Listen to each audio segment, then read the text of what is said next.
We Can Do It! Programang hatid ay kwentong buhay na puno ng inspirasyon at aral mula sa ating mga kababayan worldwide.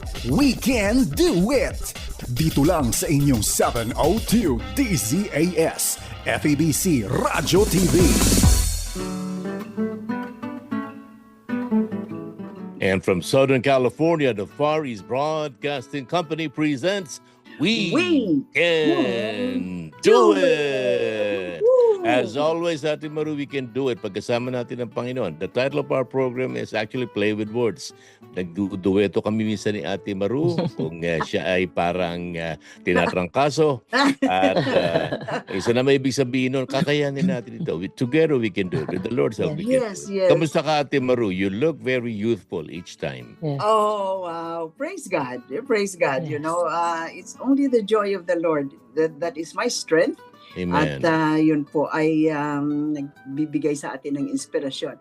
Kasi sabi mo, meron kang sombrero. Opo. Meron din ako. Ayan, oh. Pero bracelet siya.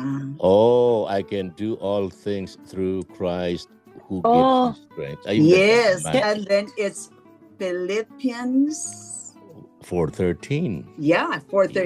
Yun. And of course, I have this one too. Keychain naman yan, ha? Keychain. Okay. Ganun With din. the Bible verse. I Yeah. can do all things through Christ. Yun ang pinakasentro. Yes, Ang yes. ganda naman I natin, can Mara. show you something too. Please, I didn't please. realize. Oh! Look. Tinan mo naman I si can Ate do- Ann. I can do Oh, all wow. things. My friend, and it, and I've been taking notes on this. I didn't realize. I said, parang meron ako niyan.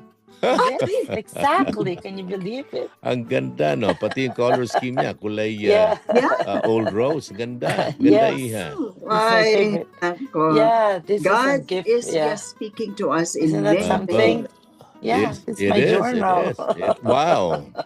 Yeah. Mga manunod, mga tagapakinig, may hawak po ng ating yung Bible na nakikita ninyo. Yan pong ating guest for the month, ang ating kapatid na Ann Ortiz. That's Hey! right. Welcome back and welcome back. Welcome back. Thank you. Mm. Napagpala kami sa ating unang panayam noong Sabado at marami pa ngayon. At lantay na Tagalog po ito. Si Ann, galing ng Santa Maria, Laguna. Ang kanpo Oo ng nga. mga Ortiz. Yeah. At isa sa mga, ang kanilang mga lolo't lola, isa sa mga unang converts sa Santa Maria, Laguna. Tignan mo, napakaganda ng ginagawa ng Panginoon. Nagpadala ng Panginoon ng mga misyonero sa Pilipinas. At yung mga una nakakilala sa Panginoon, sila naging haligi ng mga iglesia. At Wow. salamat sa Diyos. Ano po? At just to give a little music background sa ating special guest, kasi musician talaga ito siya. We'll be pag-uusapan natin yung kanyang music ministry. Mhm. Siya po ay naging singer ng Saddleback Church main campus sa Lake Wow. Campus. Wow. That is with the Pastor Rick Warren. Yes. Itong Yes. Saddleback. Member din siya ng Mariners Church in Irvine and currently member of Without Borders Church of Orange County. Wow. Formerly member ng Shepherd Sound, Saddleback Praise Gospel Choir, Saddleback Praise Ensemble, Wow. backup singer with some Filipino artists like, kaya lang, wala na, patay na, si Nora Honor. Talaga naman. Oh, Oo, ang Raycard long time Jewett. ago.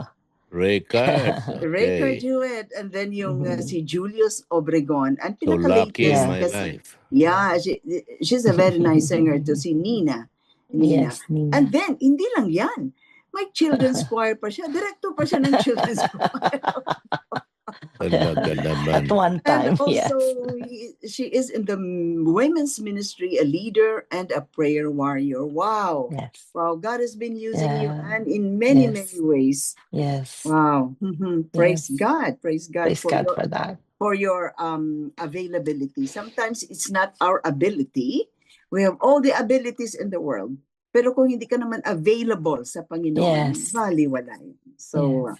It's our availability to be used Mhm. by the Lord. So, and Exactly. alam ko you belong to a music family, no? Especially Yes. ang daddy mo Oo. was a deacon, as a musician, a flautist, lahat yata na instrumento. Pianist, yeah. Wow. Very good Pianist siya. pianist. Oo. Wow. Yeah, yeah. Tapos mayroon ka pang sinasabing accordion. Yeah, Mhm. that I cannot do. He's very good. He's very good. Yes. Wow. Talaga Wow. naman. Yes. Grabe. Kung hindi alam ng mga manonood yung accordion, ano po, para si Kuya Romy kasi noon dati tumutugtog ng accordion. Tama. Yes, Sabi ng isang yes, bata sa church, ang gusto ko yung mama na mayroong piano sa dibdib. Yun ang tawag niya. Yun yes, po ang accordion. yes, yes. Yung po bang may Yeah. teklado sa kanan at mayroong mga May butones mga, yeah, sa I don't know how kaliwa. he did it. Ay, bawat That's isa kind of nun may, hard. may accordion eh. Kasi Exactly. pinalaki Oh, din kami ng nanay ko, tinuro kami ng accordion.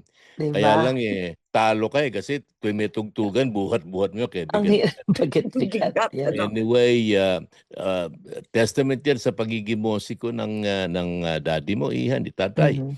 Kasi Mhm. very intuitive ang accordion. Kaya nakikita Yeah. ko na kung saan nakuha Yeah. ni Anne ang kanyang. Mhm. Pero Isipin ikaw, mo, yep, sige, go ahead, go ahead. nag-backup ka pala kay Ate Guy, ha? Oh, Talaga naman, Yung connection lang din po. So, so that's good. That was great. But it was an honor. It was an honor. Siyempre, Yeah. isipin mo naman, kaming Oo. mga, Superstar. tayo mga Noranian, talagang, kaya lang baka magalit yung mga manonood natin, mga Billmanian. Speaking of the records, ano po, yung Yes. aking kapatid, ang napangasawa niya ay, father-in-law niya si Carding. Oh, Ang records, okay. I opo. see. Ang mga Diza, Ah. Diza Oo. family. Okay. Anyway, salamat sa Panginoon sa naging exposure mo, Iha. Ginagamit Yes. ng Panginoon yon at I'm Mhm. sure na influensyahan mo sila ng pinakita mo ang pagiging Christ-like sa mga Yes. artists na ito, no, ha? Mhm. Tama. God has been so good sa iyo, no? Talagang, Yes. Tanong ko lang, ito na may para mausisa ko lang. Ano Mhm. po. Yung po bang mga name brands na ito, yung mga libawa sila Ate Gaya, ano po. Mhm. Pagka po nasa likod kayo ng entablado, para po ba silang mga pangkaraniwan tao rin o Oh, medyo yeah. iba? Yeah, Yun. yeah. Kaya lang sila naging iba pag yung mga fans, they treat them like gods, Oo. Kasalanan pala natin, Ate Maru, Kaya Masyado na.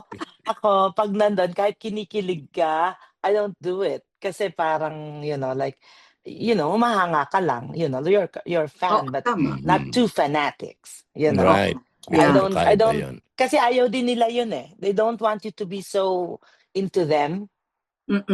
Yeah. So, so when we're singing along with them and if they know you got a talent, they'll mas gusto nila yon. They will recognize you because of what you do for the program or for the team, not because of your masyadong sa kanila. Ganon. So, Ayun. So we treat them like yung kasi 'di ba syempre ma-overwhelm ka Correct. yung mga stars, 'di ba? Actually, even before may mga hindi pa akong binanggit diyan like Ding Dong and Jessa, yung mga gano'n. So, yeah. Nag-backup ka din pala Pero ni ang galing Pedrito. nila. And then we lang just a short time lang po na actually hindi na hindi natuloy kami, but we were able to rehearse with them and they were so good. Oh. Totoo naman. Talagang itong mga singers na 'to when they come here, Opo. talagang they're really good, Ang sayang lang hindi ka nag-backup kay Miss Maru Cepeda, no? Sa panahon ng I would love to if she would allow me to. nabilaukan tuloy siya. Aba, Iha, hindi basta talent yan, Ate Maru. Alam mo, ito pagtatapat ko sa iyo, Iha, no, ha? Akala nila siyempre, I'm not knocking off singers, ano po. Pero alam mo, mas mahirap kumanta ng backup. Mahirap Exactly. kumanta ng backup kasi Correct. notado yan eh. Tsaka, Exactly. So, um, yung background ko po sa music helped me nakatulong because I know how to read to read notes. notes. yun. So, Ay, it was ganun sa akin. So, kasi tatanungin ka eh, pag kailangan namin ng singers, like pero nota, and then do you know how to read notes? I go, yeah, I can try. No, don't say you try. You're You do on it. it. You're gonna be on the team, So, minsan 2 days lang ang rehearsal. And then, even sa Christian churches, Oo. minsan we're gonna perform like Yeah, in tune. Yeah, ganun po. So, Nakasalang ka kaagad, ano? yes, that's a good advantage. Ang Yeah, gusto see, ko I use malaman, it to that. yes, ang gusto ko malaman kay Ate Ann, ano ang pagkakaiba nung kumakanta ka sa bahaging sekular at yung pagkanta mo naman sa praise and worship? Parehong kanya, pareho ko naka-expose sa tao niyan. Sa iyo po ba ay, siyempre, mananampalataya ka na nung ikay nagba-backup sa mga singers, Ano ang para sa iyo pagkakaiba nung dalawa, pag-awit para sa church at pag-awit naman para sa crowd? Correct. Oh my gosh, big difference. Kasi po, pag kumakanta ka sa secular, sila yung napi-please mo eh. Di ba? At saka, yung kanilang standards, iba. Iba yung appreciation. Pero pag mga Kristiyano, kahit nakapikit sila and na-feel nila yung song mo, it pierces through the heart, So, and then when you see people get so blessed because of what you do, not because I have a good voice, it means that it's the message of the song, how it penetrates to them. Yun yung dun yung masarap na feeling na hindi naman proud ka pero you're happy because God used me, God used me to send that song, dun sa sa mga taong nakakapakinig. Ganun po. Wow. Yung Diba? para bang you're singing sa Christians, you're singing to the heart of the Exactly. people. Yes. But doon sa mga hindi nakakilala sa Panginoon, you're just singing to their ears. Exactly. Yes. That's the kanila. way. Yes. Di ba? Exactly. Opo. Galing. Ganon, Pero kasi iba. hindi naman talaga ako soloista na hindi ako sumasali sa mga singing contest, That's why nga yung mga friends ko, parang paano ka nakapag-back up kay Guy? Hindi ka naman namin nakikitang nagsosolo sa plaza or Kasi sabi ko, I just sing on, like behind the scenes. You don't see me, I sing in the choir. You don't see me, I sing in a church. And sa church, nagsosolo-solo ko. But, like, I'm not like that, that yung mga magagaling talaga. Ayun. But I just use whatever I have, for the Lord. Pero Hindi ka namin nakilala nung kami ni Kuya Dave nag-MC ng Tagis Himig. Nako, anak, Talaga panahon po. pa na in the 70s, naka-bell bottom pa kami noon. Mga panahon yun. Kaya pa naglalakad kami, lumilinis ang kalye. Pero May mga damit akong ganon because I was born in 70s. So, ganun ba, Iha? Ay, yes. maniwala ako. Oo. I think our last time when tayong dalawa, Dave, was 1979. 1979 Oh, wow. was the last one. Oh, that's how long you've known each other, huh? Yeah, Wow. when I think the champion that time was Terry Javier. Oh, Right. wow. The year before that, 1980 na si Terry. Singer. 1979, 1980 si Ruben Abante at si Danny. Siciliano, nung panahon na yun. Yes. Oo. Yung duet. Opo. Pero very impressed ako sa lagi sinasabi ni Ate Ann kanina na minimenos niya yung kanyang talent. Pero damandam ako, makukuha ka ba naman ng backup singer kung hindi ka magaling? Makukuha ka ba naman nakasama sa Saddleback na hindi ka mahusay? Makukuha ka ba naman na isang music minister kung hindi ka mahusay? Pero believe ako sa iyo, anak, yung pagiging mababang loob, yung humility, ay nakikita namin. At alam mo, una pala natin in-interview si Anne, nakikita ko na nag-radiate siya ng pag-ibig ni Kristo. Amen. Nakikita ko Amen. ang Panginoon Amen. sa kanya, higit sa lahat. Opo. Ano po. At although na pag-usapan natin mabilis noong nakaraang Sabado patungkol kay tatay at kay nanay, ano po, Mhm. na si tatay ay talagang laki siya sa church, ano? Sapagkat nandoon siya sa Santa Maria Evangelical, at ang nanay naman nakakilala sa Panginoon at nagkaroon siya ng magandang karanasan sa Panginoon nung siya ay nasa Italy, sa Roma. Sa iyo namang buhay, Iha, bilang isang mga awit at nasa iglesia, kanina na pag-usapan natin, ano ang kakaiba ng pag-awit sa tao, sa publiko, at pag-awit naman para sa Panginoon. Ano po? Ano ang involvement mo ngayon sa nabanggit na ito ni Ate Maru? Yeah. Saan ka involved ngayon musically, anak? Sa ano po, sa church namin, sa Okay. Without Borders Church. Ang Saddleback kasi, I stopped singing in the choir for quite some time kasi because of my job. Kasi meron Okay. po akong weekend job at the time. So, pero ang maganda po, yung inaalagaan ko, Presbyterian. So, sumasama pa rin ako. So, hindi ko namimiss ang church ng Sunday. But anyway, so, pero sa Saddleback, pag gusto kong bumalik, I don't have to go through the audition. Minsan sabi na, okay, just, go to the audition and just sing with them, So, medyo malayo na kasi sa akin ng Saddleback, so hindi na ako nakakanta doon. But there was an opportunity like in Irvine, but I haven't given much thought about it. Kasi nga, nakita ko yung need dito sa Filipino church. Nung una, nag-attend lang ako, and then I saw the need. Tapos kinausap ko ng pastor. Sabi ko, Pastor, I can sing. Wala silang musician, ginagamit YouTube. Sabi ko, pagtsatsagaan niyo ako, na tumutugtog din ako, pero hindi ako ganun ka-prolific. But at least I can help. So it started with that. Sabi niya, sige sister, tulungan mo naman kami, So it's been almost 2 years, 1 year and probably 1 year and 8 months since I've been, part of the music ministry at church. So ngayon, somebody took over to lead. So I'm just singing, which I like. Pagpalain ka ng Panginoon, anak, doon sa iyong nasa ha?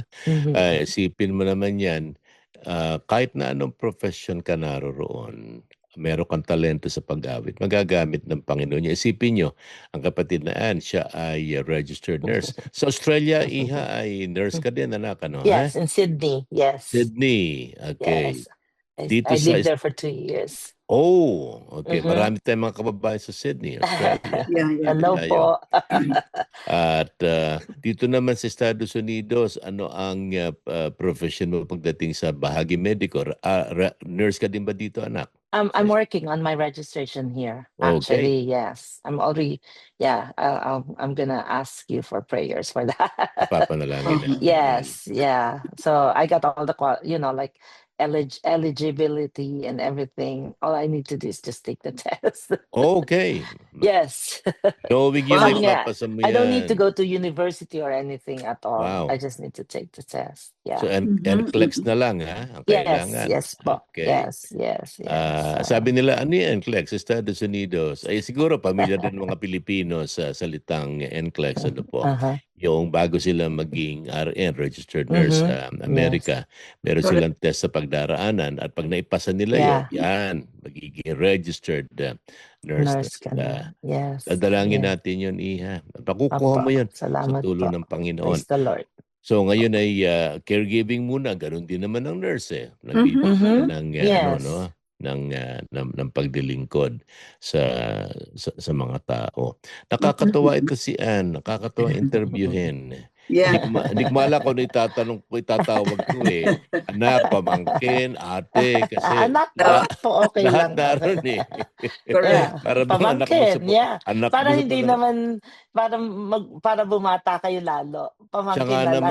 nga naman. Kesa tawagin ka lolo, no, Ay, ate. hindi naman. No, you don't look like one. Sabi ko nga sa iyo nung araw, nung magkasama kami ng Ate Maru mo, kami nun ay ubas. Ngayon kami na mga pasas. At ayun po. Ate Maru ko naman na magtanong kung saan pumupunta yung Pwede pa rin makain. Dati tayong grapes, ngayon raisins. Yeah, that's right. Gawin mo naman dates kasi ang dates medyo pa rin. Plump pa rin. Malaki-laki yung dates. Pero nakuluntoy na rin. Hindi masyadong kuluntoy. We're all gonna get there. I have some too. Well, Yes. God has been so good to us. Sister Anne has been used mightily by the Lord, volunteering in the music ministry of a church na bago lang nag-umpisa, but it's really, it goes down into your ability, your gift, all the availability of you. At saka ini-equip tayo ni Lord eh. The more kanya ini-equip for the ministry. And thank you so much, Anne, for sharing with us your life. Sure. And then sa susunod, we'll talk more about you as a music minister. What are some of the songs that you love to sing? What are ang reaction ng mga listeners mo? Because ako, there's a lot of experience din ako, because when you sing a song that they can sing along, iba yun. So, pag-usapan natin yan. So, mga kaibigan, bago natin pag-usapan ang third program next week, well, tell your friends about our program. Sige na po, We Can Do It ay napapakinggan sa FEBC Radio TV. At napapanood sa Facebook Live at sa YouTube channel ng 702 DZAS FEBC Radio TV. At ganun din po, mapapakinggan tayo sa Coronadal, South Cotabato sa FEBC DXKI 1062. Ito ay tuwing Miyerkules ng hapon, alas 5:30. And sa ating mga taga-subaybay, please send us a short note. You are an inspiration to us, and tayo ay binibigyan ng Panginoon na Kristiyano na ginagamit ng Panginoon in many ways, in many parts of the world. Isa na ngayon ang ating guest ngayon, si Anne. So si Anne po ay babalik next week. So kami po ay pansamantalang magpapaalam ni Kuya Dave dahil wala na tayong oras at baka naman ay magalit ang susunod na programa sa atin. So ito po ay pansamantalang magpapaalam, Ate Maru Cepeda Javier. Kasama si Dave Marcelo po, at nagpapasalamat tayo sa ating kapatid na Anne Ortiz. Babalik po siya sa darating na Sabado at sa susunod pa buong buwan ng Abril. Maraming salamat sa ating engineer sa control, ang ating kapatid na John Philip Lagtapon. Matiyagang nagre-record ng ating programa. Maraming salamat sa kapatid na John. At nagpapasalamat po kami sa bawat isa sa inyo. We know you have choices at pinili ninyo na makinig sa amin sa panahon ito. Maraming salamat po. Yes. Panginoon po sa inyo magpala. Ano po? At tulad po na nasa Bible ni Anne, nasa keychain ng Ate Maru, yung nasa kanyang bracelet, at yung pong nasa akin naman sombrero. Tandaan ninyo, Philippians 4:13 yan, ano man ang problema sa buhay, sabi ni St. Paul, I can do all things through Christ who gives me strength. Kaya sama-sama tayo. Ano man ang ating sitwasyon sa buhay, kakayanin yan. Huwag tayong mag-alala. Sapagkat pagkasama natin ng Panginoon, sabay-sabay tayo, Ate Anne, Ate Maru, with the Lord's help, we can do it. Woohoo! Thank you, Lord. Thank you so much for the special strength. So kami po ay babay muna, and we'll go back to you. We'll be back next week, ganito ring oras at estasyon. Bye-bye for now, and God bless us all. Inyong narinig ang We Can Do It! Dito lamang sa inyong 702 DZAS, FEBC Radio TV, Agapay ng Sambayanan.